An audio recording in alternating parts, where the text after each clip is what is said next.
Hi friends, అందరూ బాగున్నారా? నేను బాగున్నాను. మీరు బాగుండాలనుకుంటున్నాను. నా ఛానల్ సబ్స్క్రైబ్ చేసుకునే వాళ్ళంటే ప్లీజ్ సబ్స్క్రైబ్ చేసుకోండి. మేము కార్తీక మాసంలో పౌర్ణమికి 5 రోజుల ముందుగానే ఇల్లు క్లీనింగ్ చేసుకొని ఇట్లా శివయ్యకు అభిషేకం చేసి అమ్మవారికి ఒడిబియ్య కార్యక్రమం జరుపుకుంటారు. మేమైతే ఈసారి పెద్దల పండుగ మేము దసరా పండుగకే చేసుకున్నాం కాబట్టి మేము ఇలా శుక్రవారం ఇట్లా అమ్మవారికి వడిబియ్యం కార్యక్రమం అయిన తర్వాత శనివారం మేము పెద్దల పండుగ చేసుకొని కురుమూర్తికి వెళ్ళి దాసంగం పెట్టుకుంటాము.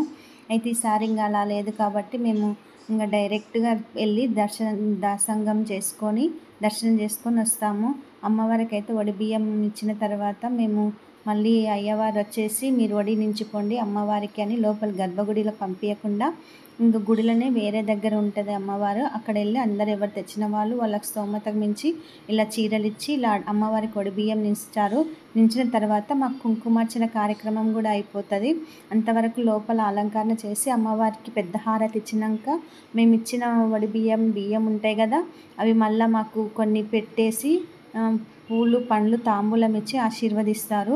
మేము ఇచ్చుకుంటే దక్షిణ ఇచ్చుకోవచ్చు. అయ్యవారికి పాదాలకు నమస్కరించి ఆ బియ్యాన్ని ఏం చేయాలని వాళ్ళు చెప్తారు.